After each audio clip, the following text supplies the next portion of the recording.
Baiklah, perkenalkan nama saya Litwina Aryati dengan NIM 3121100094. Video ini saya buat untuk memenuhi tugas mata kuliah menyimak komprehensif dan kritis yang diampu oleh Bapak Haryadi Magister Pendidikan.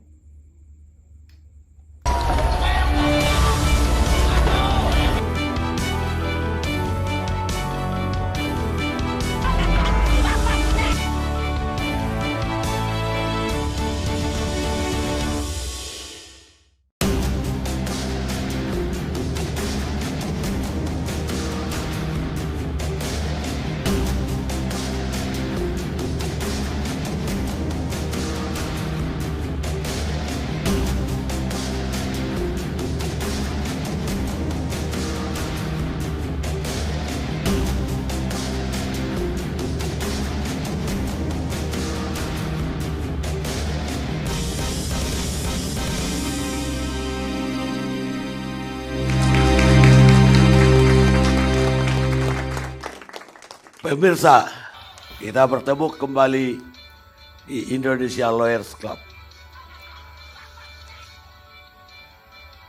Malam ini kita akan membahas hiruk-pikuk atau semakin tingginya suhu politik di tanah air dengan banyak terjadi manuver-manuver di dunia politik, baik dari partai-partai yang sudah berkoalisi maupun yang tidak punya koalisi. Tapi yang paling ramai diperbincangkan adalah pidato Mbak Megawati dalam Rakernas atau pembukaan Rakernas PDIP. Dan karena itu kita ingin melihatnya, sebenarnya Mega marah sama siapa. Kalian siapa yang membuat manuver keluar?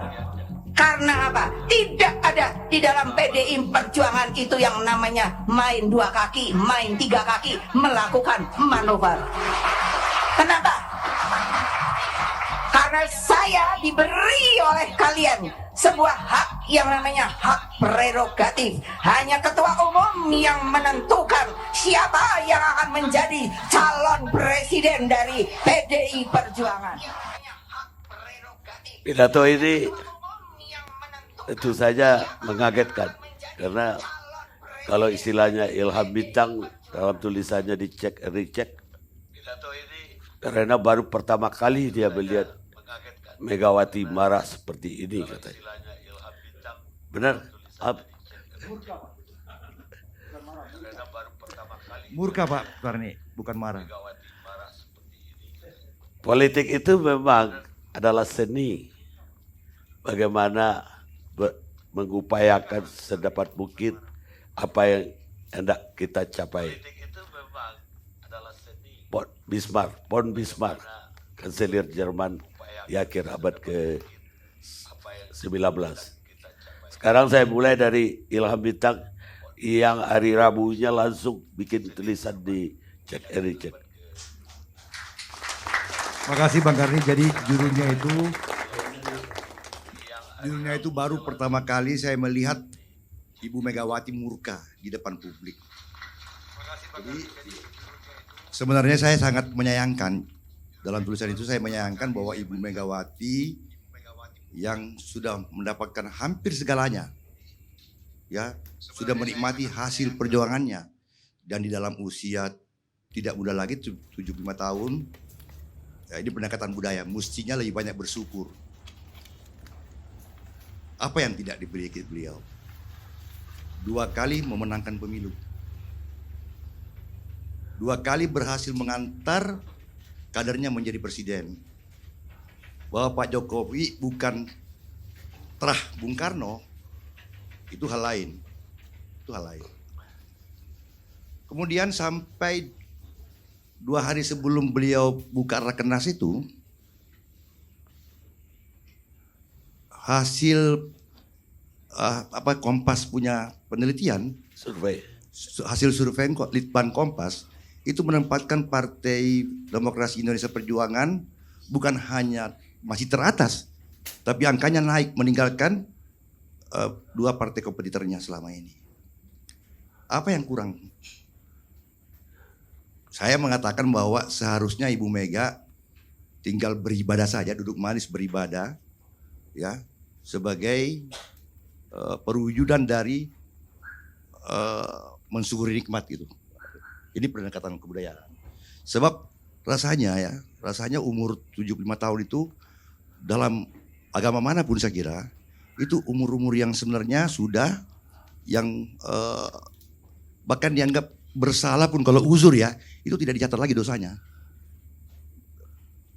Kita lihat bagaimana kemudian kontrasnya Ibu Mega dengan gambar sebelumnya.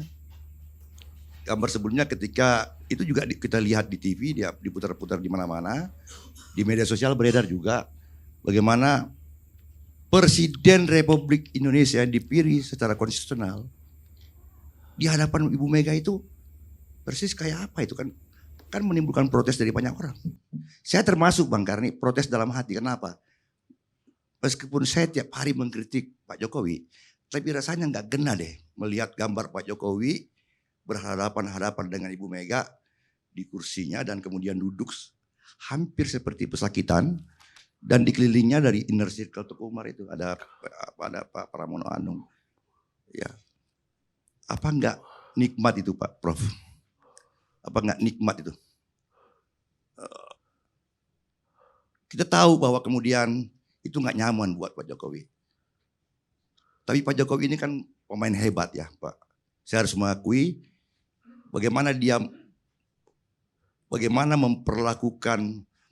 merespon perlakuan itu dengan menggunakan akar budaya Gelembung Solo. Gelembung Solo itu ya memang akhirnya dia berhasil menguasai emosinya dan sekaligus menaklukkan Ibu Mega. Dengan hanya mengatakan, saya tadi ketemu Ibu Mega makin cantik, ya gitu ya, makin cantik dan harismatis. Perempuan mana yang gak tewas digituin? Dan kemudian kita sampai hari ini melihat Ibu Mega lebih banyak mengagumi Pak Jokowi dibandingkan Pak Jokowi. Pak Jokowi cuma 2 kalimat kalau nggak salah. Dia hanya mengatakan bahwa cantik dan harismatis. Saya mencoba membaca ekspresi Ibu Mega, Pak Karni. Kemudian saya perkuat dengan wawancara dengan Bung Ecep Iwan dari ITB, yang ahli semiotika itu.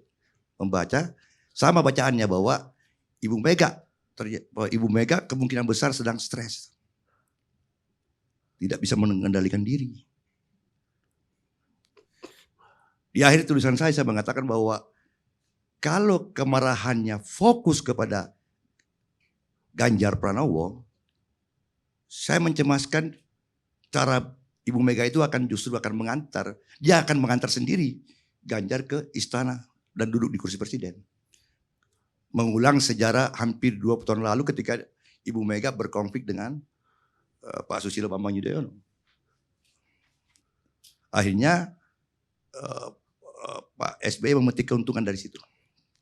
Kira-kira itu jadi cuma pendekatan kebudayaan aja Pak Karni, bahwa rasanya kok mestinya seharusnya dengan pencapaian yang luar biasa dari PDIP, Ibu Mega duduk tenang. Cuman masalahnya Ibu Mega ini nampaknya dalam tanda petik juga sedang dihasut-hasut oleh beberapa kader-kader PDIP. Saya melihat Trimedia Panjaitan dalam sebuah di YouTube itu, dan beberapa pernyataan-pernyataan dari banyak kader PDIP itu justru menjerumuskan PDIP. Seolah-olah ini partai tidak demokratis. Padahal namanya Partai Demokrasi Indonesia Perjuangan. Lahirnya kita tahu Bang Karni. Lahirnya di tengah situasi otoritarisme Orde Baru. Tapi apa yang terjadi di dalam diksi para kader PDIP itu, justru dia kepengen betul tidak ada demokrasi. Kalau mau pokoknya Megawati mengatakan Puan, itu diksinya. Puan harus jadi presiden. Padahal sebenarnya kan Ganjar tidak pernah bicara mau jadi presiden. Ganjar malah membantu PDIP Karena bagaimanapun juga sampai hari ini dia mengatakan dia PDIP, artinya perolehan suara yang didapatkan Ganjar dalam berbagai survei tertinggi ya, salah. Itu kan sebenarnya saya khawatir jangan-jangan sebenarnya ini pola permainan ini cara PDIP bermain itu. Sehingga tetap bertahan itu. Tapi kalau benar kemarahan itu ditujukan kepada Ganjar itu tadi. Saya baru pertama kali melihat Ibu Mega itu murka di depan publik. Dan hal yang saya sayangkan itu. Yang kita sering Bang Karni lihat tuh Bu Mega cuma menyindir lah berbagai pihak. Pak Prof ya. Terutama pers berkali-kali dia sindir. Terakhir dia menyindir pers itu hanya karena memberitakan katakanlah analisis bahwa ada keretakan hubungan dengan Pak Jokowi dengan Ibu Mega. Sehingga dia mengatakan bahwa wartawan ini tidak memiliki kode etik. Kebetulan saya yang mengawasi pelaksanaan kode etik oleh wartawan. Di situ tidak ada pelanggaran kode etik. Makanya ketika ada wartawan yang bertanya dan kemudian menanggapi Ibu Mega, saya bilang jangan. Anda yang salah kalau menanggapi orang yang tidak tahu duduk persoalan bagaimana prinsip kerja jurnalisme di sini. Itu saja Bang Kari, terima kasih. Jadi Anda lebih melihat bahwa kemarahan itu ditujukan kepada pribadi Ganjar. Iya Bang Kari, saya nampaknya karena kemudian kan kata-kata kunci yang diucapkan oleh Bu Mega itu tidak ada yang boleh menentukan presiden dari PDIP kecuali ketua umum. Kalau saya melihatnya ada yang ditujukan ke internal mungkin yang tadi. Tapi ada juga yang ditujukan di keluar dari internal. Ada ke Pak Jokowi. Dalam gambar sebelumnya kan dia sudah menyelesaikan persoalan dengan Pak Jokowi dengan menyebarkan gambar bagaimana Pak Jokowi menghadap beliau. Saya tulis seperti Perdana Menteri Inggris menghadap Ratu Inggris. Istilah ini masih sangat sopan ternyata. Setelah saya lihat dari media sosial lebih parah lagi itu istilahnya. Tapi saya mengatakan bahwa bagaimana Ibu Mega menunjukkan kepada seluruh publik, seluruh orang yang bermain-main bahwa presiden ini konsisten adalah petugas partai PDIP Perjuangan. Apa Anda tidak melihat bahwa Ibu Mega juga marah kepada partai-partai lain yang kata kusuk bikin koalisi, ada KIB, ada Merah Putih. Iya tapi tampaknya dia marah sama semua orang. Jadi kan saya menyebutkan kayak banteng terluka, menyeruduk siapa saja yang menghalangi itu. Tapi dua fokusnya memang pada Presiden Jokowi dan Ganjar. Tetapi Pak Jokowi luar biasa yang tersebut di awal tadi. Luar biasa dia menghandle itu persoalan dan dia balik keadaannya. Ya, yang tadi dia pakai akar budaya Jawa itu gelembuk namanya, gelembuk. Bagaimana membuat musuh itu dibanting dengan bertekuk lutut, membanting lawan dengan bobotnya sendiri gitu. Coba dengan kalimatnya Pak. Sekiranya Ruhut sering menggunakan kata itu. Aduh cantiknya, cantik sekali gitu. Iya kan? Bukan ilmu itu dipakai Luhut. Gitu. Oh dipakai Ruhut, karismatis. Itu kan mainannya Ruhut. Rocky Gerung mainannya. Dan siapa perempuan yang tidak terkapar itu dibuat seperti itu? Saya kira hari ini Anda belajar bahasa Jawa satu kata itu ya. Gelembuk. Iya saya tadi googling itu. Gelembuk. Ketemu. Ya kan? Dan memang luar biasa ya. Luar biasa dengan dua kata. Sangat cantik sekali. Ini Tridan dan kan sangat cantik sekali. Dan kemudian karismatis. Dan terkaparlah Ibu Mega. Terkapar. Tadi saya baca terakhir. Tidak ada lagi yang di atasnya Pak Jokowi. Dia puji setengah mati. Mudah-mudahan itu seterusnya seperti itu Pak. Karena saya kepengen sebenarnya jangan ada pecah-pecah lah. Kita malu itu. Ya, elit-elit partai bertengkar aja. Saya betul-betul itu gelisah itu Pak Ruhut. Bisa nggak ambil aja deh itu jabatan, gak usah bertengkar gitu. Karena kita rugi Pak. You ambil jabatan, you pimpin kita dan you bertengkar. Anak cucu kita apa yang kita sayang, kita mau lindungi gitu. Gitu Bang Karim, makasih. Anda semakin bijak saya lihat. Sekarang saya ingin dengar dari Pak Cipta Lesmana. Udah lama gak muncul di ALC. Pengamat politik. Gak diundang ya gak muncul Bung Karno. Saya sedikit berbeda pendapat dengan pendapat Bung Ilham. Saya 1000% mendukung pendapat Bang Karni yang mengatakan apakah bukan Megawati ini marah terhadap partai-partai lain? Yes, Ibu Mega marah sekali. Ibu Mega merasa dikepung oleh berbagai partai ini. Kenapa kader saya Anda jambret? Anda calonkanlah kader sendiri. Kok pakai kader saya? Ini kan hasil Rakernas Nasdem. Ya. Bu Mega, saya yakin sekali merasa dikepung, ya. Dan arahnya kemana? Semua orang sudah tahu. Ganjar, bangsat Ganjar ini kurang ajar betul-betul ya. Bukan kata Cipta Lesmana. Saya sebagai ahli komunikasi, saya bisa baca apa yang ada di otak Ibu Mega itu. Awas ya, jangan main 2 kaki, 3 kaki, 4 kaki. Ya, tak pecat kamu loh. Waduh, ini mirip-mirip pidato Pak Harto waktu hari lahir Kopassus. Ya. Tak gebuk kowe. Bukan, si jantung. Tak gebuk. Nah, kita di komunikasi diajarkan pada saat seseorang berpidato dan mengeluarkan bahasa daerahnya, itu berarti dia sedang bukan marah, sedang gusar. Gusar sekali Bu Mega ini. Perhatikan, itu pidato hari Senin, hari Minggu pagi ada acara olahraga di jalan-jalan. Ya. Banyak ibu-ibu pada joget-joget, Ginanjar ikut di tengah-tengah joget-joget begitu. Nah, itulah yang dikatakan, yang dituding Ganjar ini main gitu loh. Padahal saya kira Ganjar nggak sengaja barangkali. Memang faktanya Ganjar sangat populer pada saat ini, populer gitu ya. Nah, itu poin pertama. Poin kedua, poin ketiga, saya kira sudah rahasia umum. Dan menurut saya wajar Ibu Mega punya aspirasi, punya ambisi.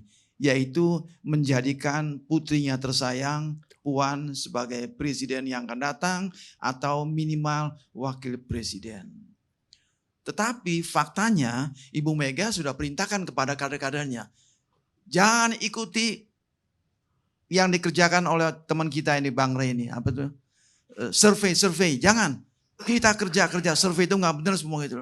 Tetapi survei hampir semuanya mengatakan bahwa Ganjar ini makin tinggi. Mohon maaf. Puan ini masih 0, sekian. Aduh. Padahal Ibu kepengen sekali Puan jadi presiden, Puan jadi wakil presiden. Tadinya kan gencar sekali duet Prabowo dengan Puan, ya. Rupanya sudah hampir pasti bubar itu. Prabowo sudah ketemu Cak Imin. Saya mohon maaf, saya menyayangkan. Aduh, Prabowo ratingnya di sini anjlok, dia menganjlokkan dirinya ketemu Cak Imin. Aduh, jadi udah hampir pasti bubar itu. Bubar. Yang pertama kan Prabowo dengan Jokowi. Digosok-gosok oleh Kudori itu. 3 periode. Ngaco. Saya mungkin orang pertama yang hajar habis-habisan itu. Nggak bisa 3 periode. Bagaimana? Saya jelek-jelek begini anggota Komisi Konstitusi MPR saya ini. Gitu ya. Saya hajar terus ya. Rupanya sudah habis itu riwayat. Ya. Meskipun ingin digenjot lagi oleh Luhut CS. Luhut menggulirkan 1 juta, bukan. Saya punya data 100 juta. Data, big data gitu ya. Bohong aja, ngibul aja. Keluarkan dong. Itu orang-orang pintar UI tantang. Ayo keluarkan, mana datanya. Big data 100 juta. 80% minta Jokowi 110 ya. Anda lebih hafal daripada profesor. Aduh, saya bilang Luhut. Aduh. Dari mana Anda bisa hitung-hitung 85% mendukung Jokowi untuk 3 periode? Nah, jadi waktu yang joget-joget di jalanan itu pasti mangkel, pasti marah Ibu Megawati. Pas timingnya H+1, besoknya Rakernas pidato, dia muntahkan semua itu. Marah sekali, betul. Bung Ilham betul. Ya, saya juga sering Pak, kalau Megawati di televisi, biasanya saya muncul, saya nonton, ya saya nonton. Memang emosional. Saya masih ingat waktu itu Hari Pers Nasional di Bali. Mohon maaf, almarhum Ketua OPW siapa itu ya? Tarmanazam. Waktu itu hubungan Presiden Megawati dengan PWI itu paling anjlok sekali. Anjlok sekali. Itu H-3, H-4. Pak Tarman ngomong sama saya, Pak Cipta saya lagi pusing. Kenapa?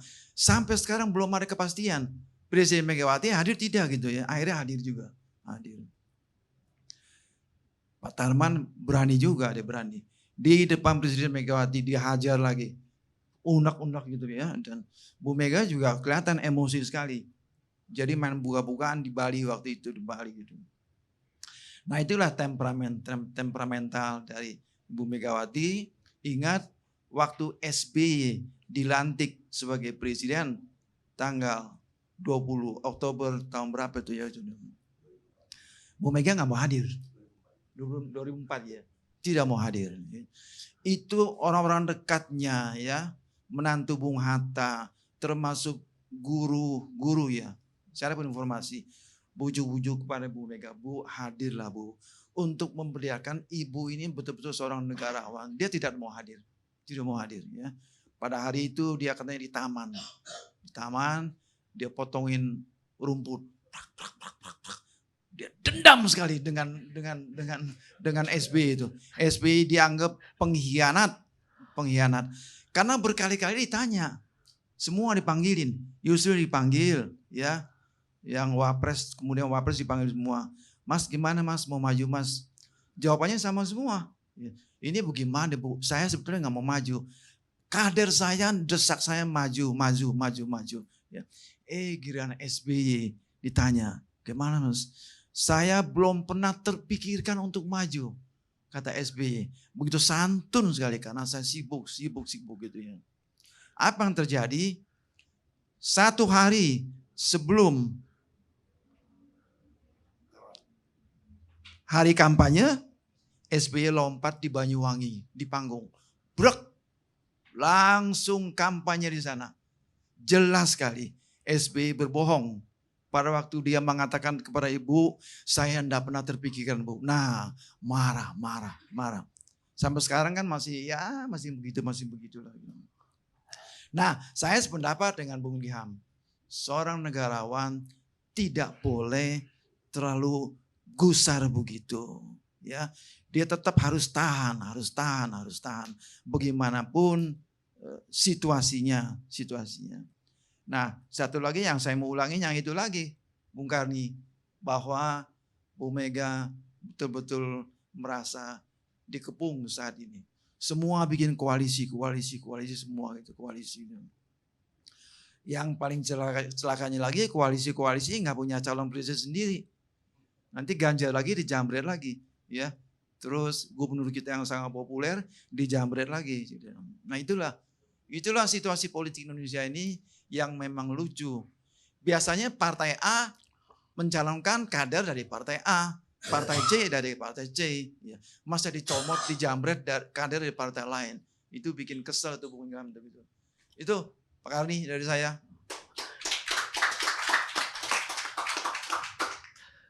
Baik, Prof. Politik itu adalah perang tanpa pertumpahan darah. Perang adalah politik dengan pertumpahan darah. Mao Zedong, kita rehat sejenak.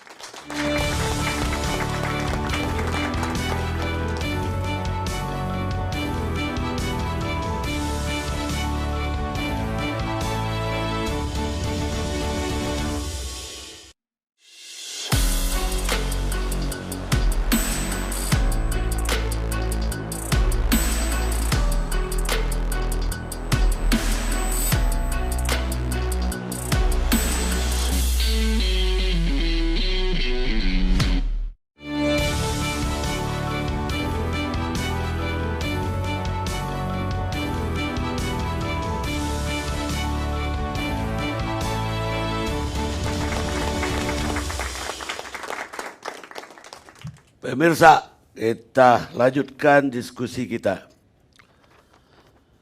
Dalam politik itu antara hujan dan panas itu cepat sekali berganti. Kata Giuliano Andreotti, Perdana Menteri Italia yang ke-41. Sekarang kita lanjutkan dengan melihat bagian lain dari pidato Ibu Mega kemarin. Loh. Jadi sudah terbukti loh. Jadi ketika saya mau punya mantu, itu saya udah bilang nih berdua sama anak saya 3. Awas loh, kalau nyarinya yang kayak tukang bakso. Mbak Puan ketawa. Mbak Puan ketawa. Karena sorry. Jadi bayangkan sepiro kopi iki rupane. Maaf. Tapi bukan apa. Maksud saya manusia Indonesia ini kenapa? Kan Bhinneka Tunggal Ika ya. Jadi kan harus kan berpadu. Itu bukan hanya dari sisi fisik dan perasaan, tapi juga dari apa ya itu tadi rekayasa genetika itu loh. Kita cari-cari gitu. Maaf ya, sekarang dari Papua ya. Nah, Papua itu kan hitam-hitam ya. Iya, tapi maksud saya begini. Waktu permulaan saya ke Papua, aku mikir, lah kok aku dewean yo. Makanya waktu kemarin saya bergurau dengan Pak Wempi. Kalau sama Pak Wempi deket, nah itu dia ada kopi susu. Itu kan benar, tapi sudah banyak loh sekarang yang mulai apa blending jadi Indonesia banget. Ya. Betul. Rambutnya keriting karena kan Papua itu pesisirannya itu kan banyak pendatang.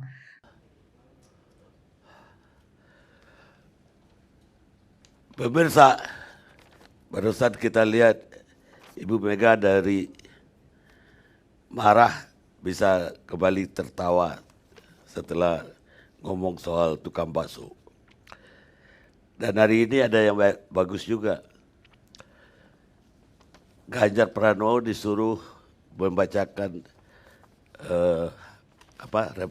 rekomendasi dari Rakernas, rekomendasi di Rakernas. Rekomendasi itu adalah bahwa Ibu Mega yang berhak, satu-satunya yang berhak menentukan calon presiden. Dan Ganjar sendiri disuruh baca itu. Mungkin Ganjar mulai insaf juga kali. Sekarang saya ingin dari Pak Ray Rangkuti, pengamat politik. Sebetulnya enaknya mendengar Adiana Pitupulu dulu ini. Supaya kita mengerti sebetulnya situasi batinnya di PDIP itu nanti pasca. Giliran dia, kalau ada ide lagi boleh ngomong. Itu. Soalnya apa yang mau saya sampaikan kurang lebih sama dengan narasumber yang sebelumnya ya. Memang kita agak terkejut kali ini melihat Ibu Mega dengan sangat terbuka ya, memperlihatkan kegusaran lah yang luar biasa. Meskipun sebetulnya bukan kali pertama ya. Kita ingat juga dulu waktu mau mencalonkan Pak Jokowi juga hal yang sama dengan situasi yang berbeda juga berulang kali disampaikan oleh Ibu Mega. Misalnya dengan mengatakan ya saya belum pikirkan gitu ya. Macam-macam lah argumennya saat itu untuk kemudian pada akhirnya setelah begitu banyak desakan publik agar PDI Perjuangan mencalonkan Pak Jokowi, lalu diputuskan Pak Jokowi lah sebagai calon presiden dari PDI Perjuangan.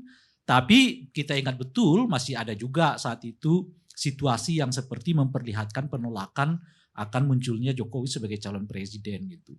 Nah cuma intonasinya memang agak berbeda jika dibandingkan dengan situasi yang sampai sekarang.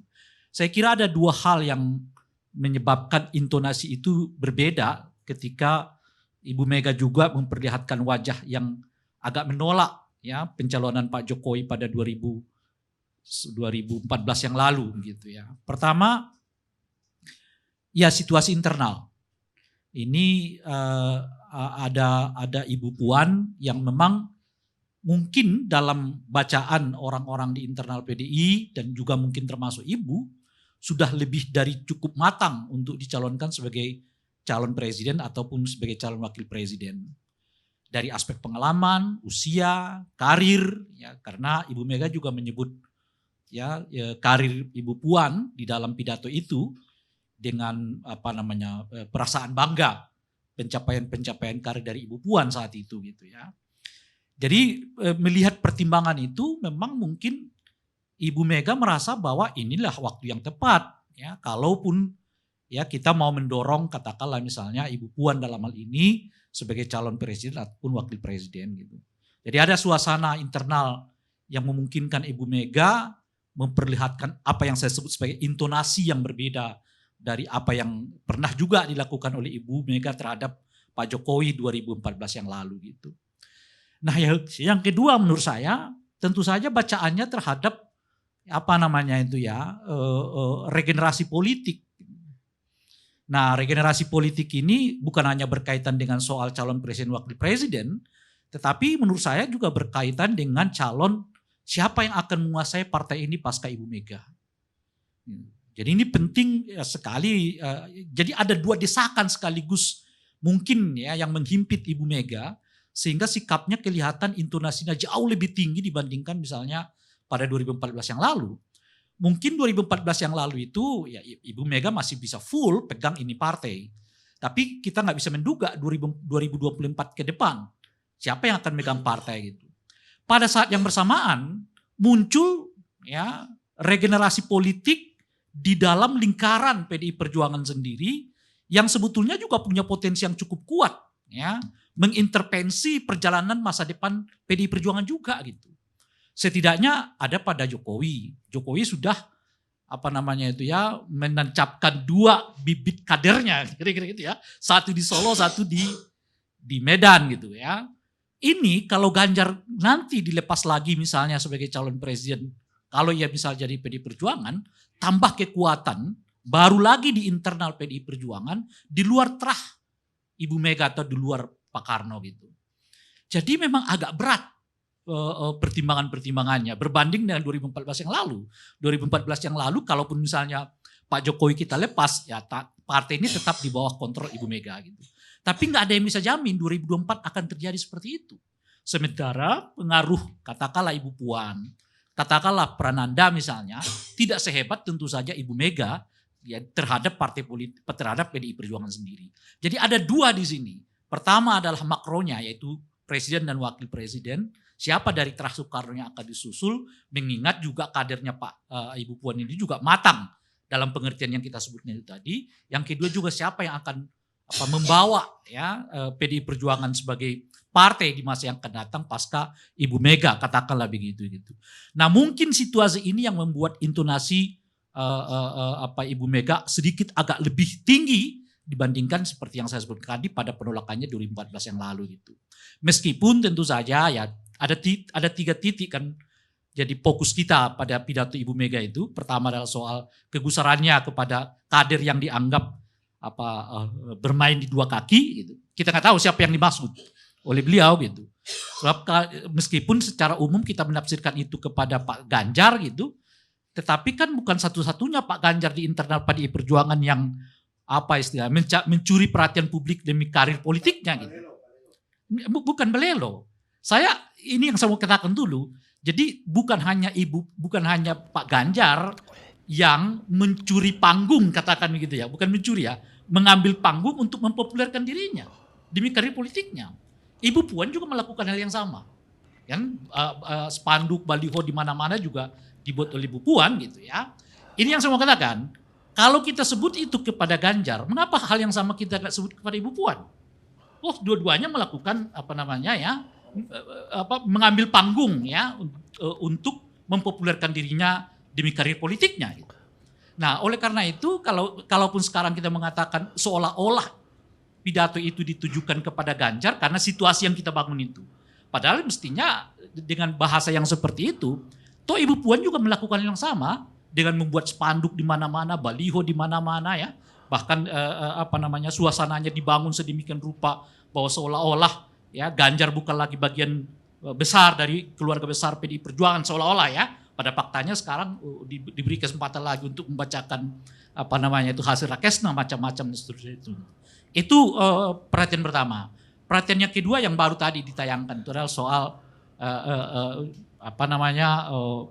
jangan bakso ya, jangan ngambil seperti bakso dan juga kawan-kawan dari Papua yang menurut saya menghilangkan jati diri PDI Perjuangan sebagai partai wong cilik ya. Partai wong cilik itu ya asosiasinya ada di pedagang bakso, ya ada di UMKM, macam-macam dan seterusnya gitu ya. Jadi sebetulnya pada tingkat tertentu kalau kita tarik lebih tinggi lagi, jangan-jangan sebetulnya slogan apa yang seringkali diidentifikasi PDI Perjuangan sebagai partai wong cilik itu hanya sebagai jargon atau slogan yang sebetulnya nggak menancap itu di dalam kesadaran internal mereka maupun hati mereka dulu, dalam keyakinan mereka. Pada kenyataannya keyakinan para elit di lingkungan setidaknya yang diperlihatkan oleh Ibu Mega itu, ya mereka adalah kelas sosial tertentu yang berbeda dengan apa yang mereka sebut sebagai wong cilik itu, gitu ya. Sehingga itu yang ketiga tentu kritiknya terhadap partai-partai yang belum apa-apa sudah bangun koalisi, ya kan kira-kira. Toh ya partai-partai yang bangun koalisi ini kan memang nggak bisa mencalonkan calon presidennya sendiri. Kalau ia bisa mencalonkan calon presidennya sendiri, saya kira mereka juga seperti PDI Perjuangan, acuh tak acuh, butuh tak butuh pada koalisi. Tapi kan seperti Nasdem, ya jelas dia tidak harus cari orang untuk mencalonkan calon presiden gitu ya. Kemudian PKS ya, ada juga P3, Golkar. Ini partai-partai yang nggak bisa mencalonkan calon presiden kecuali ia berkoalisi. Jadi sangat bagus kalau memang mereka membangunnya dari sekarang. Beda dengan PDI. PDI kan memang tidak dia cukup dengan dirinya sendiri. Oleh karena itu sebetulnya PDI akan diincar banyak orang kira-kira gitu ya. Nah, oleh karena itu dia biasalah menunggu dan seterusnya itu. Tapi kritik itu menurut saya kurang tepat disampaikan kepada partai yang memang nggak bisa melakukan apapun kecuali ya mereka harus melakukan koalisi dengan partai-partai yang lain dalam konteks mencalonkan calon presiden wakil presiden gitu. Nah, 3 titik ini yang menurut saya jadi perhatian kita dari pidato Ibu Mega di Rakernas itu, dan 3 titik ini juga lah yang membuat substansi mungkin kalaupun ada yang disebut substansi dalam pidato Ibu Mega itu agak terlupakan di dalam Rakernas itu gitu. Jadi apa yang disampaikan oleh Ibu Mega itu menurut saya lebih karena persoalan yang sangat mendesak di internal partai politik, bukan hanya berkaitan dengan siapa penerus terah dari Soekarno-Hatta di jajaran politik nasional, tapi juga berkaitan dengan siapa yang akan menguasai PDI Perjuangan pasca 2024. Kalau misalnya, ya, bayangan saya nih Pak Garni, tidak ada terah Soekarno yang berada di eksekutif legislatif 2024, saya kira agak mengkhawatirkan bagi keluarga Ibu Mega dalam dalam lanskap politik nasional kita. Kalau tidak ada itu. Jadi misalnya nggak ada keluarga Pak Harto yang masuk, Pak Karno yang masuk dalam eksekutif di jajaran tentu saja paling topnya, tidak ada yang masuk di legislatif di jajaran yang paling topnya. Nah, itu agak mengkhawatirkan 2024 nasib PDI Perjuangan. Sementara pada saat yang bersamaan di internal PDI Perjuangan sendiri muncul ya kelompok-kelompok tertentu yang membangun basisnya sendiri. Sebut saja Pak Jokowi. Gitu. Dan Pak Jokowi, nah sekarang sudah membangun terah tersendiri, dinasti tersendiri, yang boleh jadi itu juga ancaman bagi terah Soekarno di masa yang akan datang, apalagi kalau muncul lagi tokoh lain seperti Ganjar dari PDI Perjuangan, dan ia masuk ke dalam PDI Perjuangan, artinya bukan hanya Ibu Mega satu-satunya tokoh di PDI Perjuangan pasca 2024, bisa Pak Jokowi, bisa Pak Ganjar, kalau Ganjar dikasih kursi nih oleh PDI Perjuangan, dan bisa juga tokoh-tokoh yang lain. Makin ribet bagi Ibu Mega untuk melihat masa depan, apakah terah Soekarno akan tetap bisa lanjut dalam lanskap politik nasional atau akan menyusut pasca 2024 yang akan datang. Baik, menarik. Sekarang saya mau dengar dari bekas anggota DPR yang dari Demokrat, tapi sekarang katanya udah nyebrang ke PDIP, Ruth Sitompul.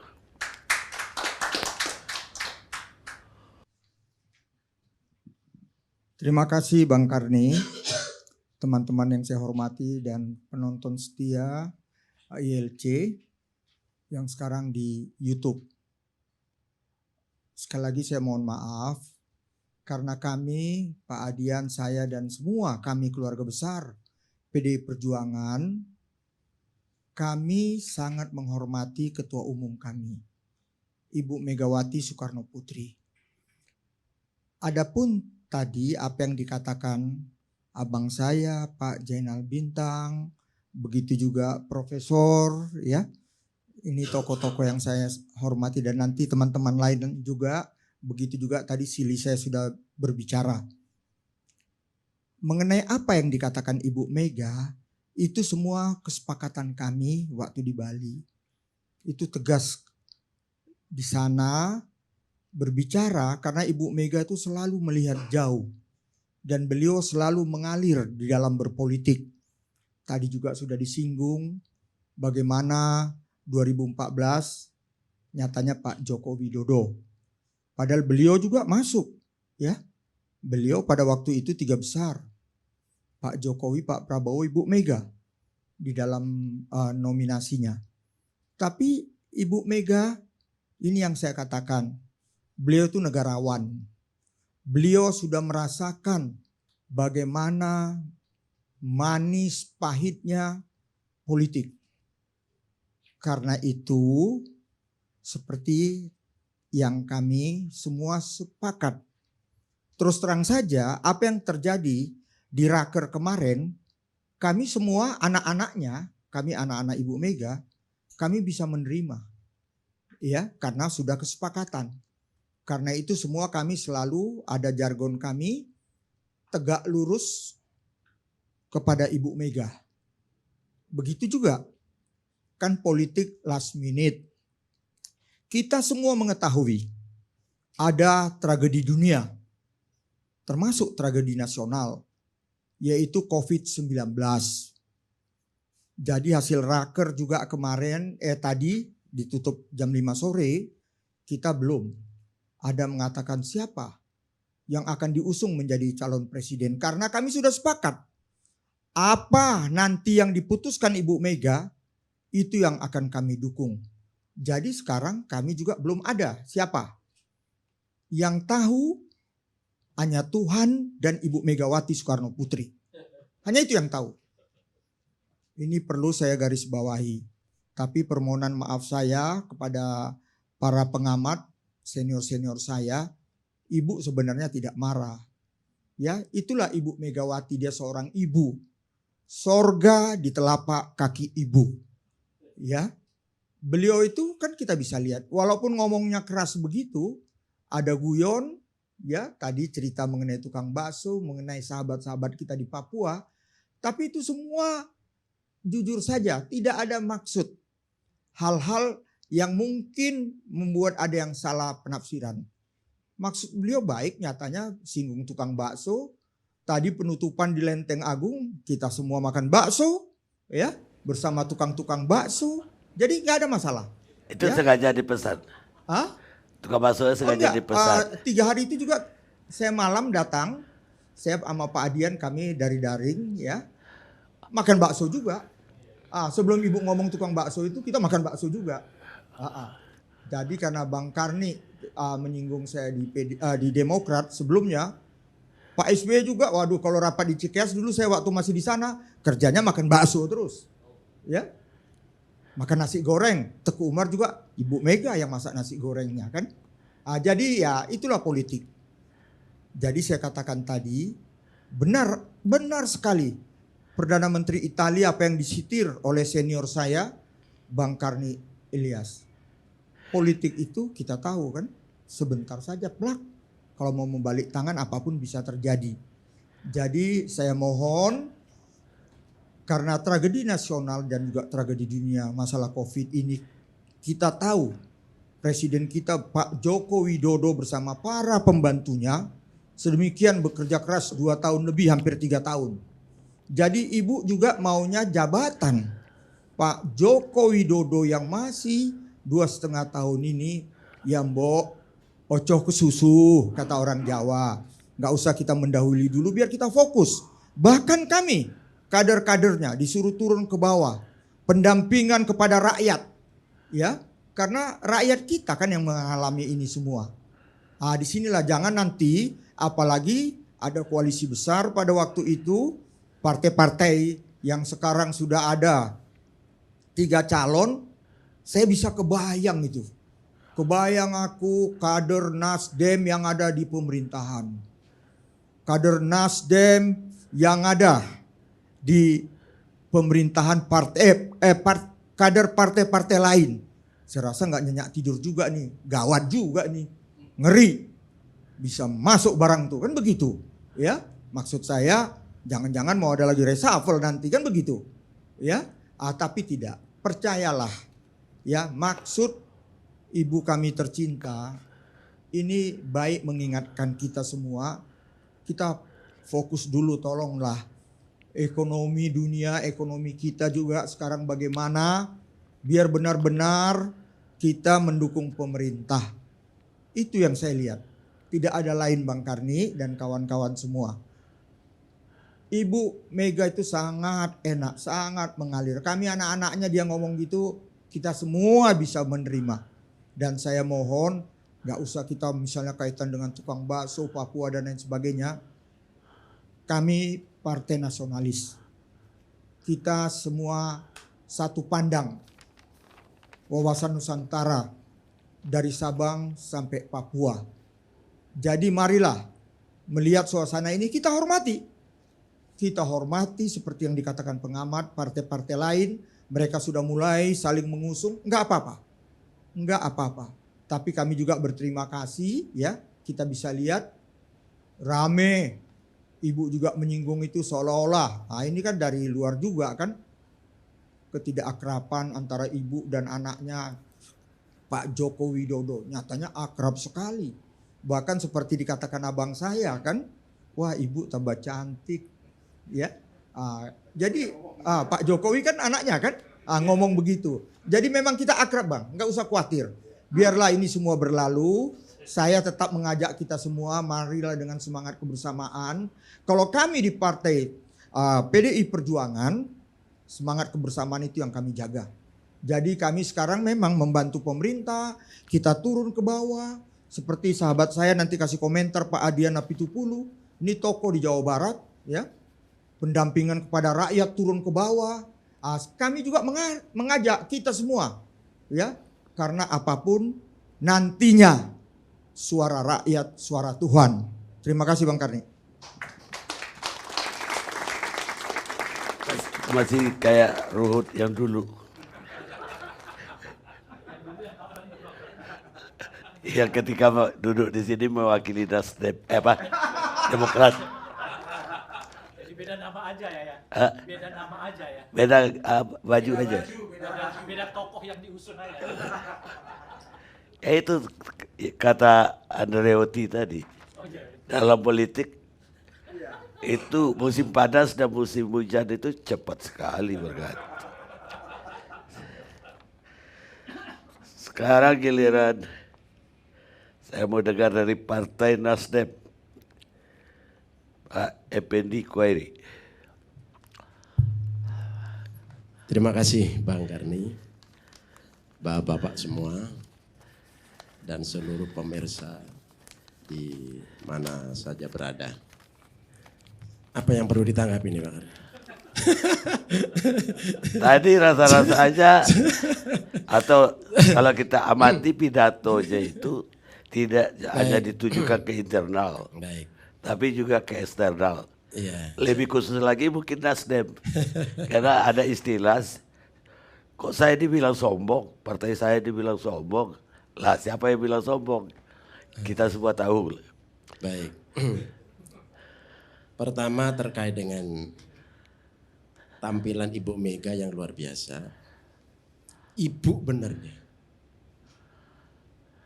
Ibu yang di depannya, kiri kanannya diperlakukan dan sekaligus memposisikan seperti yang disampaikan oleh Bang Ruhut tadi, memposisikan sebagai anaknya. Jadi kalau anak sama ibu ya kapan saja kalau tidak benar atau dianggap tidak benar oleh orang tuanya ya dimarahi. Dimarahi di mana saja tergantung ibunya. Saya kira saya ingin melihat dari sisi itu. Jadi itu tanda kasih sayangnya Ibu Mega kepada anak-anaknya. Istilah manuver muncul, mungkin Ibu kurang suka anak-anaknya bermanuver sendiri atau dijadikan manuver orang lain. Mungkin gak suka dan itu saya anggap wajar aja. Itu wajar. Karena itu tadi hubungannya sudah seperti keluarga besar. Jadi hubungannya bukan hanya kepentingan politik, bukan hanya fungsi-fungsi politik, tapi juga mungkin sudah masuk pada ranah keluarga. Jadi sudah masuk pada emosi dan hati. Nah itu hubungannya udah sangat dalam.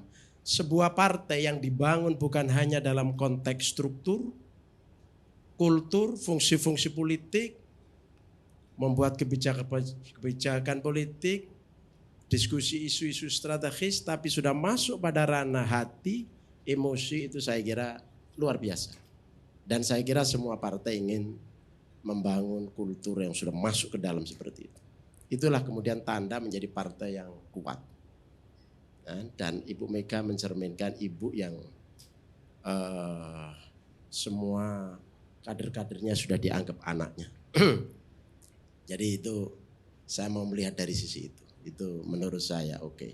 Begitu juga Pak Jokowi.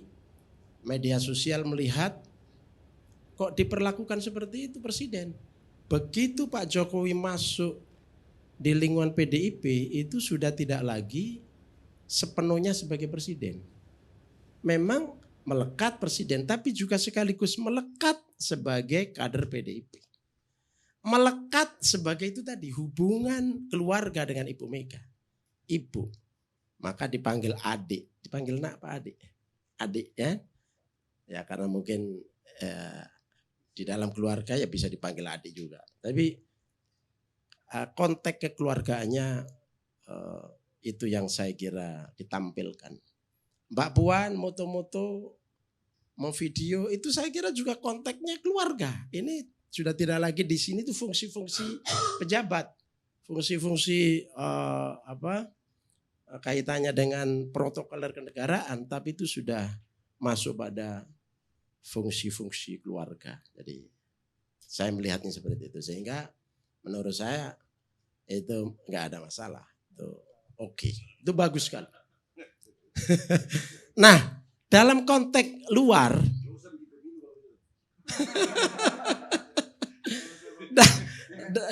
dalam konteks Ibu Mega saya nggak tahu kaitannya dengan Nasdem. Pak Surya tidak menyebutkan siapa yang sombong, partai mana yang sombong, nggak menyebut secara. Saya ingin menyampaikan bahwa manuver partai politik seperti yang disampaikan oleh Bung Roy,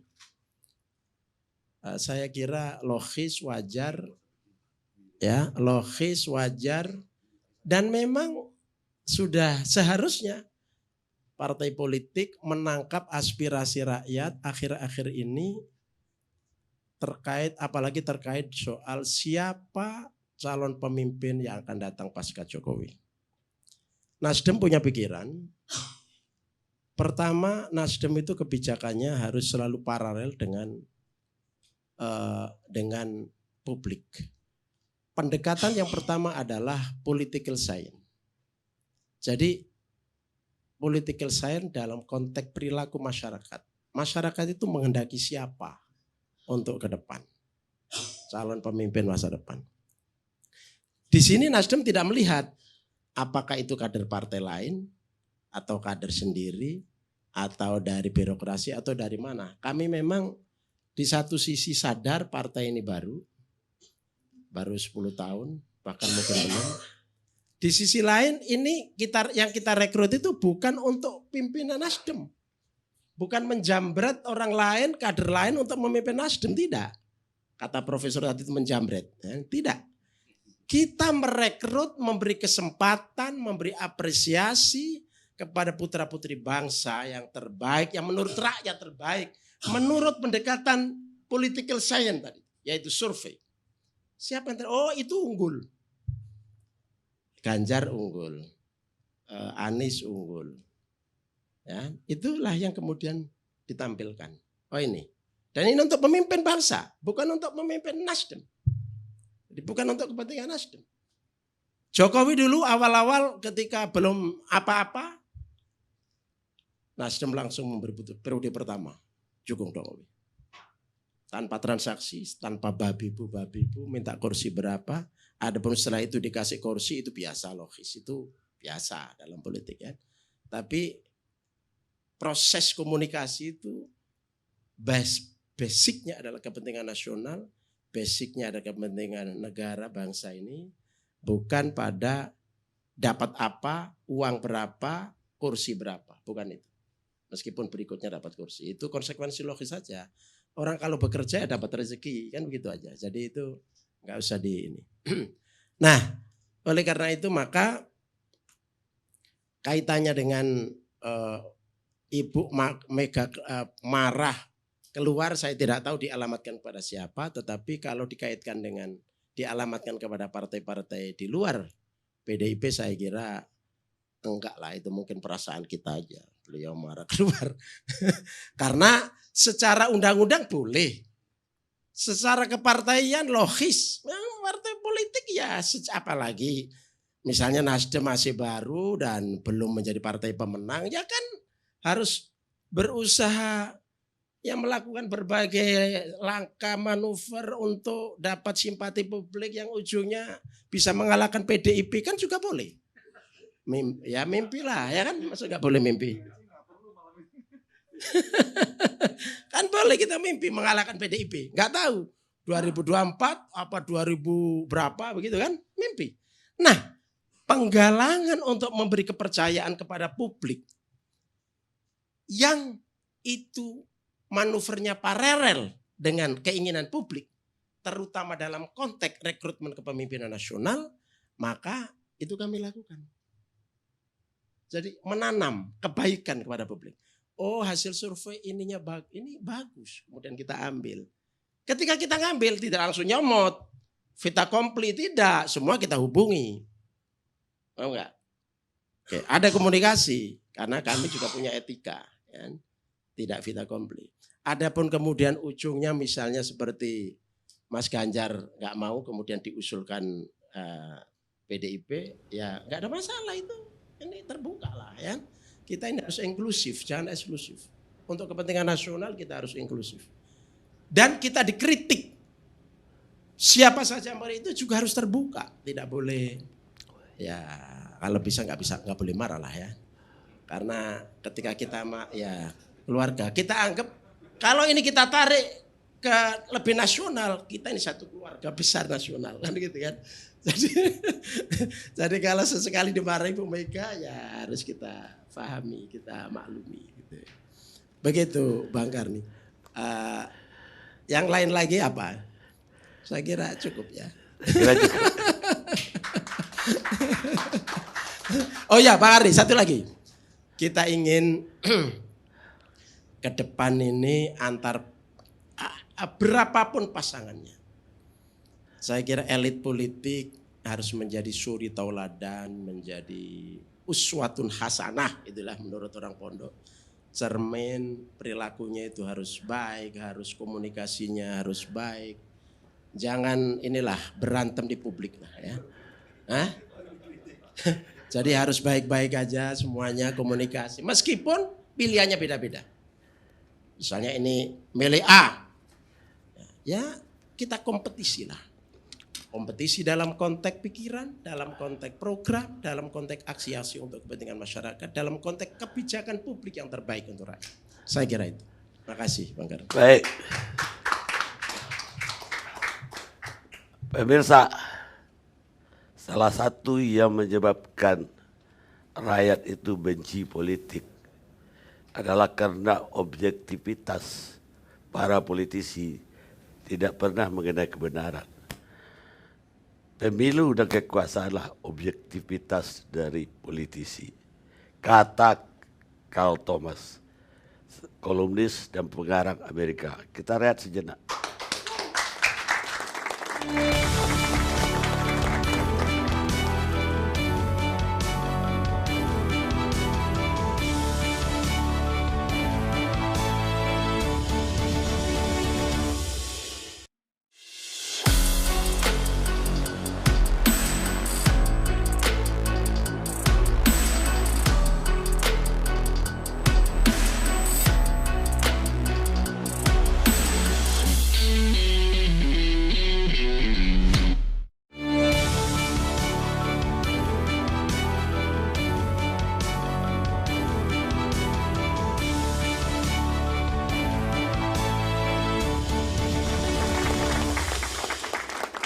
Pemirsa, kita sampai di penghujung acara.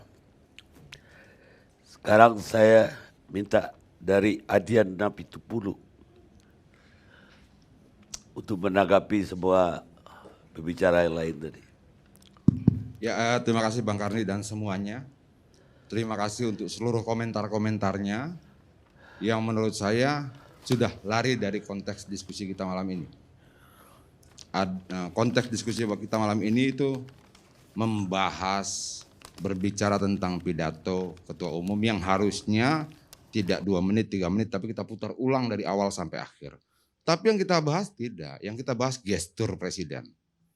Yang kita bahas perasaan masing-masing orang melihat pernyataan demi pernyataan dan gestur presiden dan bagaimana politik kita ke depan.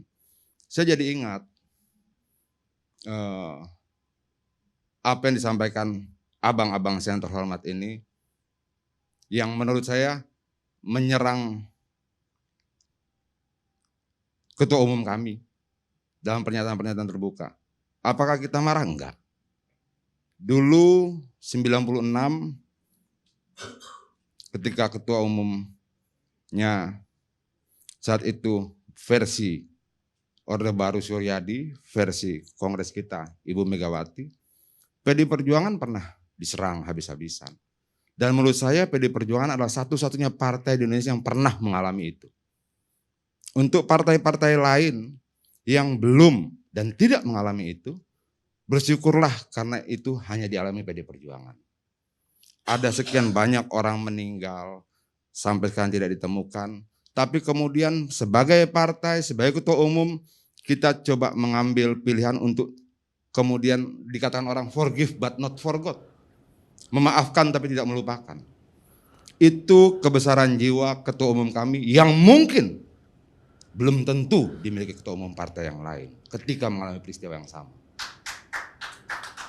Oke, kalau kemudian hari ini banyak yang lebih menyerang Megawatinya sebagai pribadi, sebagai ketua umum. Bentar. Saya mau ralat, tidak ada yang menyerang loh. Tadi saya mulai dengan mengatakan menyayangkan. Saya mengambil posisi sebagai anak juga kepada Ibu Mega. Abang, ya. Abang yang terhormat, saya juga tidak disebut abang. Jadi abang tidak perlu membela diri ketika tidak diserang. Oke? Kalaupun itu terjadi, kita marah? Tidak. Kenapa? Saya percaya kalau Bang Karni suka mengutip perkataan orang, ada juga perkataan yang menarik menurut saya. Orang yang berpikir besar akan bercerita tentang ide. Orang yang berpikir menengah bercerita tentang peristiwa. Orang yang berpikir kerdil bercerita tentang orang lain. Ngomongin orang lain. Kita ngomongin siapa? Kenapa kita bicara tentang pidato ketua umum kami terkait Papua, lalu dipelintir sedemikian rupa? Kenapa kita tidak lupakan bahwa Ibu Megawati satu-satunya presiden yang minta maaf secara terbuka dalam pidato pertamanya di parlemen tahun 2001 terhadap kekerasan di Aceh dan di Papua. Kita lupa itu. Kita lupa itu atau sengaja melupakannya untuk kepentingan 2024. Ada tidak presiden lain seberani itu? Dalam pidato di parlemen, dia minta maaf atas kekerasan masa lalu yang dilakukan oleh negara. Itu bukti kebesaran jiwa ketua umum kita. Lalu kemudian ada yang berbicara tentang gestur presiden. Loh, kita ini jadi pengamat gestur apa? Memangnya siapa pakar gestur di kita di sini? Yang kemudian gestur ini berarti begini, sedih terhadap, saya lebih setuju yang dibilang oleh Bang Effendi Hoiri. Loh, kalau kemudian cara berbicara, cara duduknya Presiden terhadap Ibu Megawati seperti itu, apa masalahnya? Kenapa itu jadi persoalan? Saya tidak melihat ada persoalan di situ. Justru saya berpikir bahwa itu kerendahan hati Presiden, kerendahan hati Ketua Umum kita berbicara dalam ruangan yang sangat sederhana. Yang mungkin saja orang bicara berpikir mungkin harusnya ruangan yang dihadiri oleh Presiden tidak sesederhana itu. Harusnya ruangan Ketua Umum tidak sesederhana itu. Kenapa yang kita bicarakan gesturnya bukan kesederhanaan ruangan itu? Sebagai partai yang memenangkan pemilu 2 kali, mungkin bagi orang itu ruangan yang tidak pantas kesederhanaan seperti itu. Kenapa tidak dari sisi itu kita bicara? Kursi yang sederhana, meja sederhana, tanpa perabotan yang mewah. Gestur Presiden duduk santai ketika kemudian Mbak Puan ngambil video dia dada-dada. Bukan, sebentar. Kenapa tidak itu yang kita bicarakan? Kenapa cara duduknya? Kenapa bahwa kemudian tidak gestur yang lain? Artinya bahwa, enggak dong, artinya bahwa kita tidak fair. Kita mengambil gestur yang kita anggap menguntungkan pendapat kita. Jadi kita sudah membuat pendapat sebelum melihat peristiwanya. Sebelum menyimpulkan peristiwanya kita sudah punya pendapat duluan. Kenapa tidak dada-dadanya yang kita bicara bahwa semuanya fine-fine saja? Kenapa tidak cara duduk senior-senior di kita DPP lain yang santai dan sebagainya? Kenapa tidak gestur itu yang kita bahas? Kenapa tidak kesederhanaan ruangan yang kita tidak bahas? Karena kita mau membahas apa yang kita inginkan. Kenapa? Agar PDI Perjuangan turun mungkin perolehan suaranya. Boleh sebagai insan politik siapapun bisa melakukan hal seperti itu, tidak masalah. Tapi percayalah, itu tidak akan pernah mampu menghancurkan PDI Perjuangan. Iya. Kalau kemudian kita mau membandingkan misalnya abang kita dengan proses perjalanan hidup Ibu Megawati, nggak ada apa-apanya.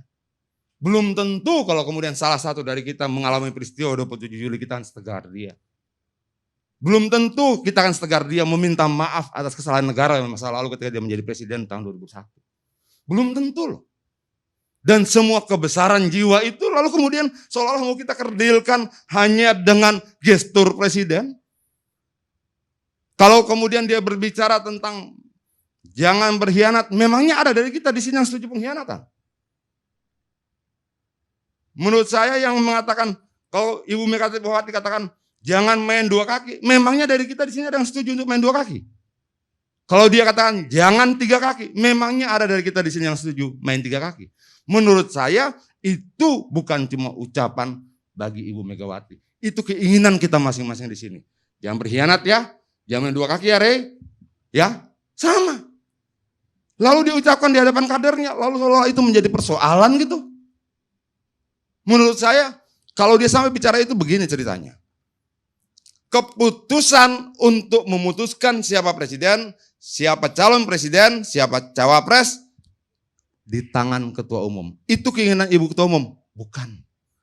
Itu keinginan seluruh peserta kongres kemarin. Jangan dong kemudian diputar balikkan seolah-olah kemudian tidak ada demokrasi. Kok jadi lucu? Dulu ketika saya mau menikah. Enggak. Dulu ketika saya mau menikah. Kenapa abang khawatir dengan tatapan mata bang? Oh. Enggak apa-apa. Saya cuma mau lihat abang tidak boleh. Oh iya dong. Iya. Ini tidak demokratis. Sampai arah pandang kita pun diaturnya. Kira-kira seperti itu. Nah. Kalau kemudian dulu ketika saya mau menikah, orang bilang pada saya begini, Adian kamu tahu tidak tentang pernikahan? Enggak ngerti saya. Apa sih? Pernikahan adalah sebuah situasi di mana kita kehilangan sebagian besar hak kita dan bertambah sekian besar kewajiban kita. Itu mengikatkan diri satu orang dan orang lainnya. Sekarang ketika kita berorganisasi, kita berpartai, kita mengikatkan diri dengan sebuah organisasi besar. akan banyak hak-hak kita yang mungkin harus tidak kita realisasikan karena kewajiban-kewajiban yang lain. Itu konsekuensi berorganisasi. Lalu orang bilang tidak demokratis. Kata siapa? Kalau kemudian keputusan Kongres yang merupakan amanat dari tingkat paling bawah menyerahkan kewenangan itu pada ketua umum dan ketua umum mengingatkannya kembali bahwa hak untuk memutuskan itu adalah di tangan ketua umum, maka dia ingin katakan begini. Kalau kalian sudah mandatkan pada saya, berpeganglah pada apa yang kalian sampaikan dulu. Jangan mencela-mencela. Dulu bilang ketua umum, sekarang di lobi sana, di lobi sini, main sendiri-sendiri. Kira-kira seperti itu. Terus apa salahnya sampai harus kita bahas malam ini panjang-panjang? Apa problemnya dengan itu? Lalu orang bilang basuh. Apa problemnya dengan itu? Orang tidak disebutkan tampangnya kok, tidak disebutkan rezekinya kok, tidak disebutkan apa-apa. Lalu semua seolah menjadi persoalan. Oh, ini memang serangan-serangan politik yang kemudian memutar balikkan, melintir, mencoba menafsirkan sesuai dengan kepentingan politik masing-masing terhadap pidato itu. Kalau sekali lagi itu dianggap untuk menghancurkan, mengurangi suara, menggergakan PDI Perjuangan bukan partai kaleng-kaleng. Dia sudah teruji berkali-kali, bukan cuma oleh kata-kata. PDI Perjuangan pernah diserbu dengan senjata, bukan cuma diserbu kata-kata, dan kita tetap bertahan. Tidak percaya, ayo kita coba lagi. Serbulah dengan kata-kata yang lain. Apakah itu bisa menghancurkan PDI Perjuangan? Tidak. Kita semakin kuat karena benturan demi benturan. Kita semakin tabah karena cacian dan hinaan. Kita semakin bersemangat ketika difitnah. Dan tenang saja. Kalau kemudian nanti PDI Perjuangan sudah memutuskan, Bang, minum bentar Bang ya? Boleh. Boleh dong. Ya.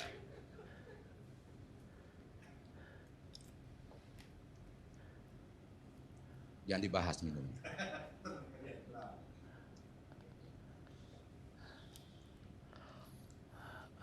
Apa problemnya ya? Saya juga nggak ngerti. Ada masalah besar di depan kita. COVID, dampak ekonominya, pengangguran yang diciptakan. Tapi orang-orang terhormat di ruangan ini nggak mau bicara tentang bagaimana itu. Ketua umum bilang melalui sekjen kami, jangan bicara capres dan cawapres. Sekarang ada problem terbesar kita, jutaan orang menganggur akibat COVID, ada jutaan orang kemudian harus berduka cita akibat COVID. Jangan bicara tentang pemilu dulu, ayo kita sama-sama bersatu padu melewati persoalan demi persoalan yang sedang muncul saat ini. Apa masalahnya dengan itu? Apa masalahnya dengan itu? Seolah-olah semua pemberitaan digiring agar kita cepat-cepat menyampaikan sesuatu, tidak bisa. Sebagai usaha boleh-boleh saja. Tapi apakah itu akan memprovokasi kita untuk menyebutkan calon presiden kita hari ini? Tidak akan. Tidak akan. Kalau ketua umum belum berbicara calon presidennya, percayalah, dia tetap akan berpikir untuk yang terbaik buat republik ini. Pasti. Betul. Ngapain? Kita tidak pernah kemudian bicara tentang ketua umum Nasdem. Saya percaya apapun itu, saya berharap itu yang terbaik diputuskan oleh Nasdem untuk republik ini.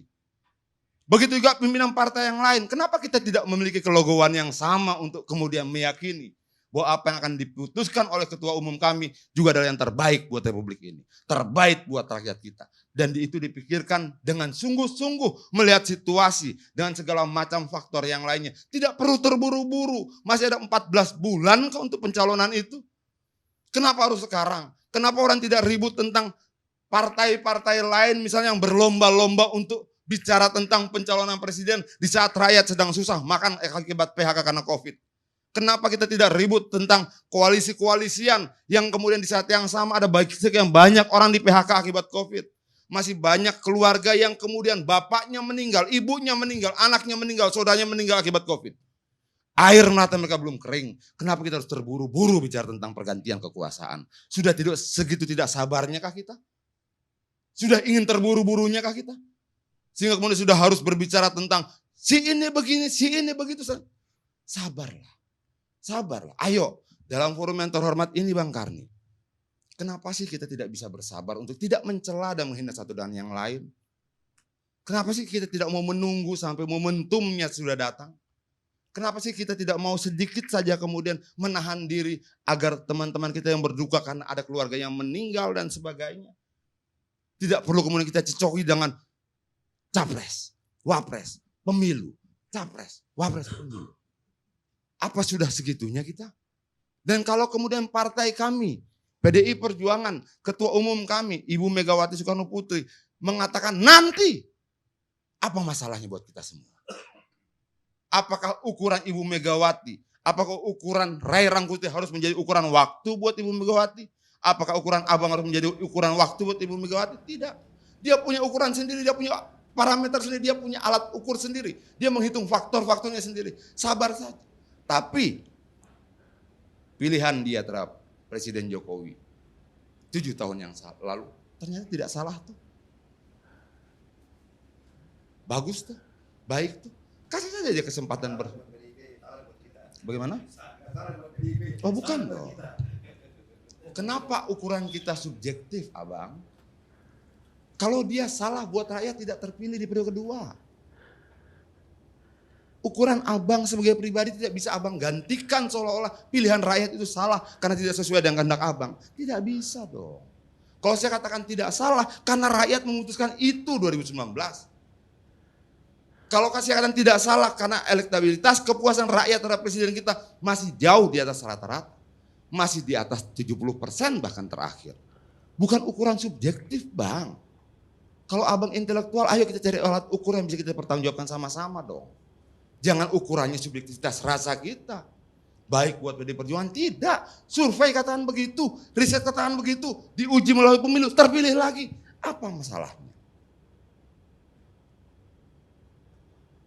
Apa masalahnya dengan itu? Kenapa kemudian alat ukur kita menurut saya. Loh ini republik bersama. Ada banyak metodologi yang kita sepakati secara ilmiah bisa dipertanggungjawabkan untuk mengukur tingkat kepuasan. Itu sudah diuji. Lalu kita mau membatalkan itu dan subjektivitas rasa kita.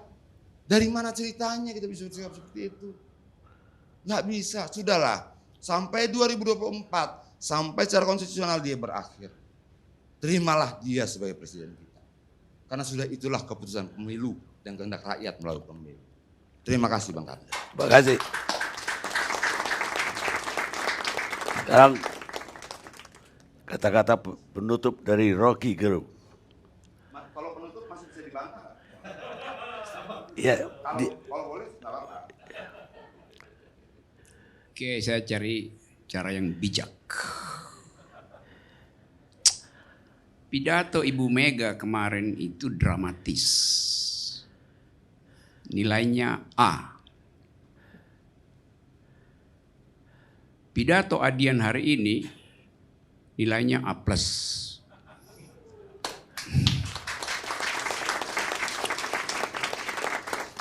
A untuk retorika, plus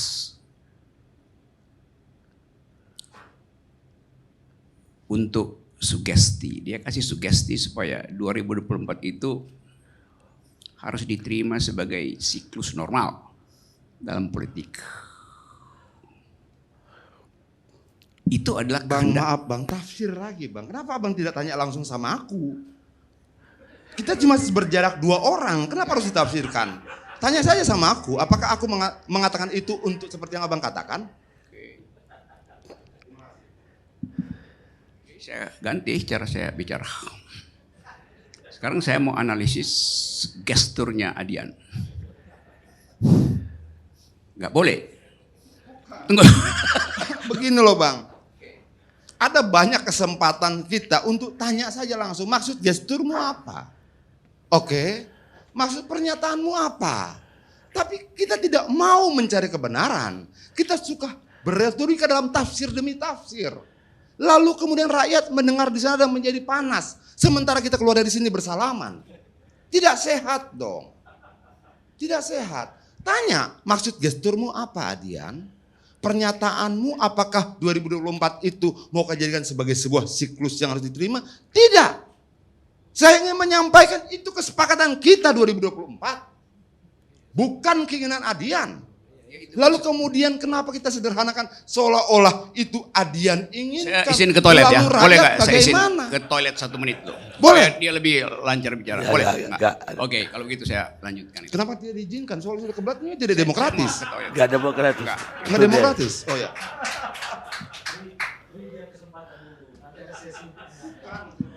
Jangan menafsirkan Adian. Iya, ada tapi Adiannya, tanyakan saja. ada waktunya nanti untuk menyanggah Oh, itu. siap. Itu etika berdialog namanya. Etika berdialog jangan menafsirkan orang. Ya, ada nanti waktunya bagi dirimu untuk menyanggah itu. Oke. Aman? Oke, lanjut. Tadi kalimat saya,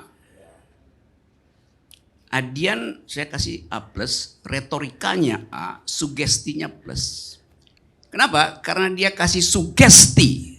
Ingat kata saya itu, sugesti bahwa 2024 itu adalah normalitas dari siklus kepresidenan.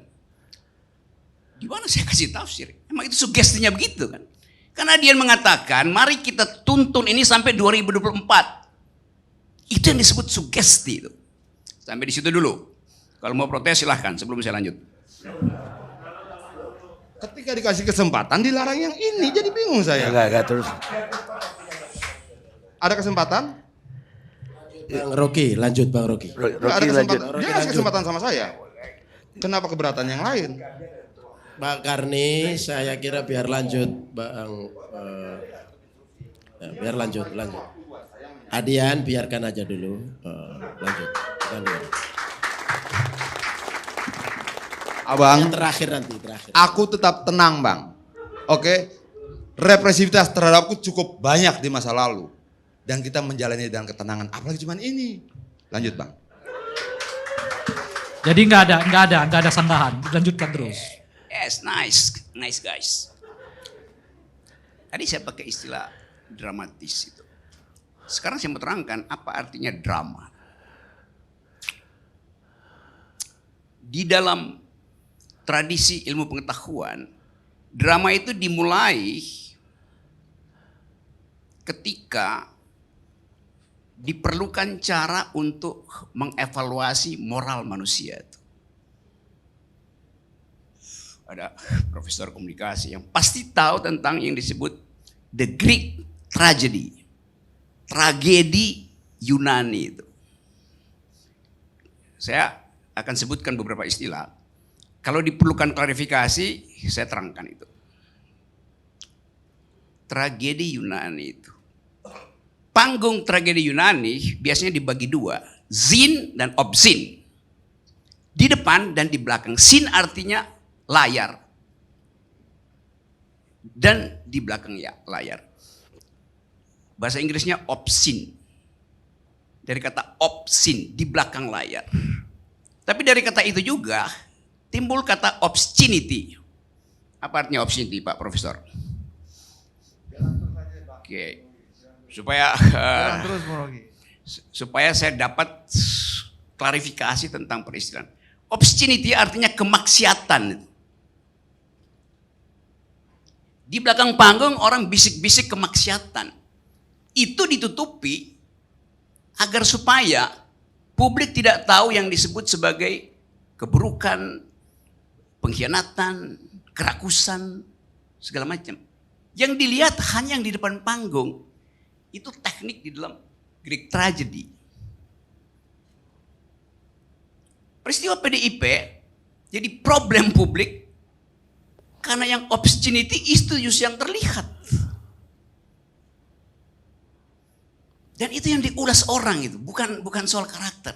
Tetapi kita mau bedakan dulu bahwa akhirnya orang tahu bahwa oh itu sebetulnya problem kemaksiatan politik di dalam semua peristiwa politik. PDIP diseret dalam tafsir itu oleh pengamat, bahkan pengamat asing yang hanya mendengar berita itu. Jadi keadaan ini membuat orang memperoleh pintu masuk untuk membaca masa depan politik Indonesia. Orang dapat grammar baru, kemurkaan. Orang dapat grammar baru, feodalisme. Orang dapat grammar baru, di atas raja ada ratu. Itu semua yang kita sebut obscenity kalau kita belajar tentang dramaturgi Yunani. Dan itu yang memang ada dalam semua panggung politik di dunia tuh. Yang selalu berakhir secara tragedi. Karena ada pengkhianatan itu.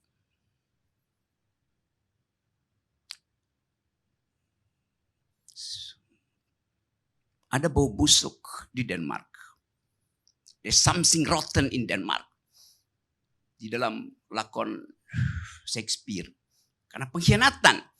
Lalu diam-diam Brutus tusuk Caesar waktu lewat di obscene di belakang layar. Itu terbaca di depan layar akhirnya. Begitu kemampuan kita untuk mengabstraksikan politik, demokrasi itu. Sekarang saya balik kepada soal intinya. Saya nggak ada soal dengan PDIP itu. Saya nonton aja lihat itu. Tetapi di belakang Greek tragedy itu, atau sebut aja PDIP tragedy, ada problem lebih mendasar dari sekedar Ibu Mega itu. Ibu Mega itu sin. Opsinya adalah olok-olok orang terhadap Ibu Mega.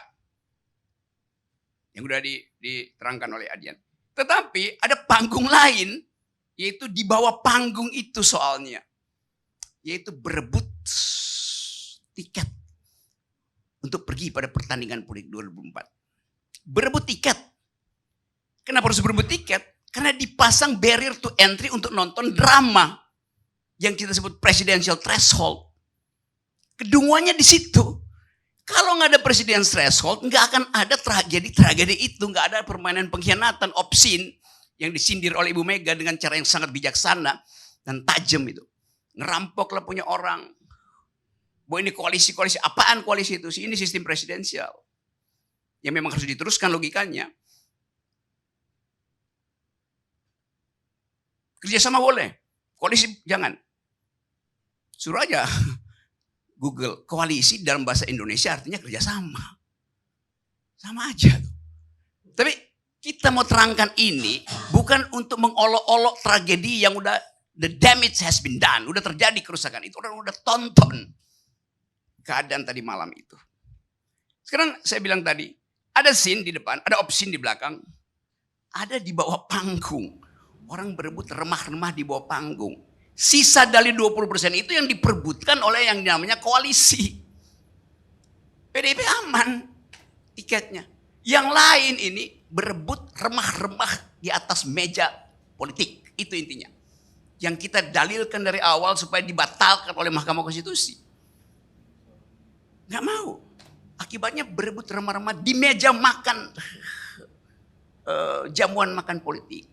Saya lanjutkan lagi ya. Di dalam tradisi raja-raja Yunani. Yang diundang di dalam perjamuan nobility. Yang mulia itu bukan cuma orang. Tapi juga anjing. Anjing diundang untuk makan remah yang habis makan memang kita mesti buang. Bukan kita, mereka harus buang di bawah meja supaya anjing makan. Itu yang lagi dicari oleh koalisi itu. Makan remah-remah itu kayak anjing menunggu remah-remah. Saya mau terangkan itu supaya kita paham betul apa yang disebut demokrasi itu. Tragis negeri ini. Tragika itu. Karena itu saya tuntut terus supaya batalkan 0% supaya Ibu Mega lega. Supaya nggak ada koalisi yang kasak-kusuk nyari makan di bawah di remah-remah itu. Semua partai itu. Di dalam politik cuma ada dua. Anda pro 20% atau Anda pro nihil persen itu. Demokrasi artinya datang dari garis start yang sama itu. Tapi nanti bilang ya itu open legal, ya segala macam bisa dibilang open legal policy. Nanti partai-partai fundamental ikut kalau 20%. Bukan itu. Kalau kita bilang demokrasi, garis lurus demokrasi adalah 0. 20% apa? 20% itu adalah nama peternakan oligarki itu. Jadi silakan kalau Anda nggak mau 0%, jadilah ternak oligarki. Apa nggak malu itu? Jadi saya mau katakan selanjutnya bahwa pemimpin itu dia ada prinsip noblesse oblige, bahasa Perancisnya tuh. Semakin mulia dia, beban dia itu, obligasi dia semakin kuat, semakin tinggi tuh. Saya balik pada tragedi Yunani tadi.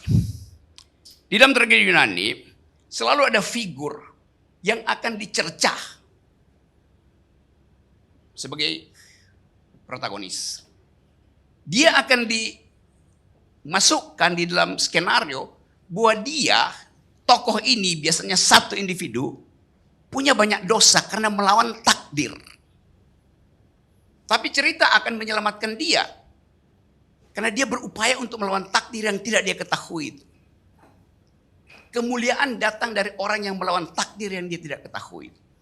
Di situ paradoks dari tragedi Yunani yang disebut sebagai nobility in suffering.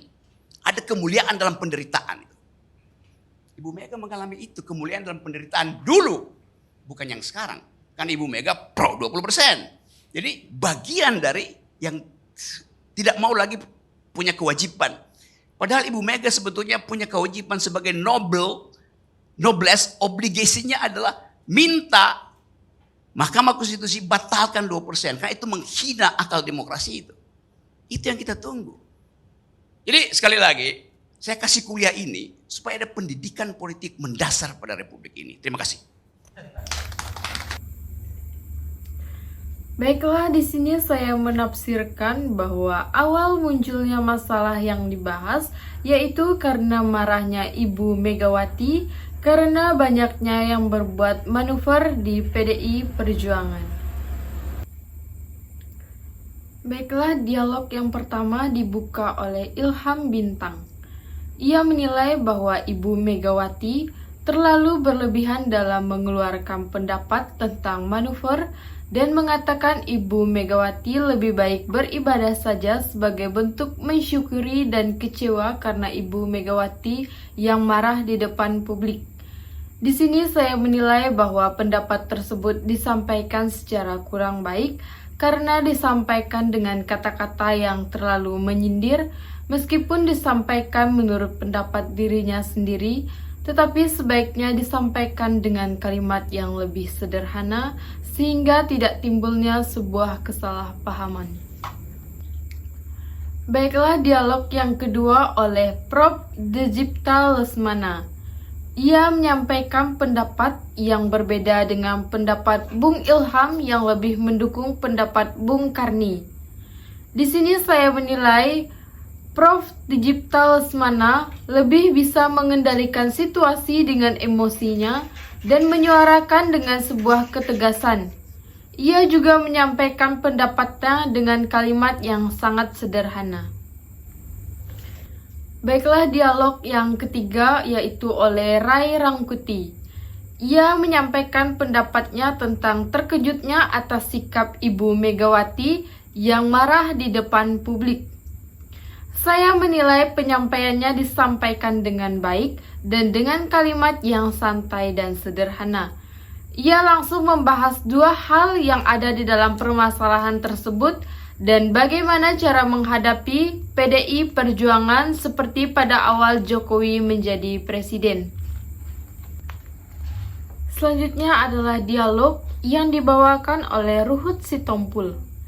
Ia berpendapat bahwa apa yang disampaikan oleh Ibu Megawati sudah melalui kesepakatan bersama dan juga mengatakan bahwa Ibu Megawati selalu melihat ke depannya tentang gaya berpolitik. Di sini saya menilai bahwa penyampaian pendapatnya disampaikan dengan tenang dan santai, tetapi menurut saya terlalu sesuai dengan pendapat apapun yang disampaikan oleh Ibu Megawati tanpa menunjukkan pendapatnya pribadi. Kemudian menurut saya, terlalu banyak menyampaikan pendapat yang di luar topik pembahasan politik tersebut.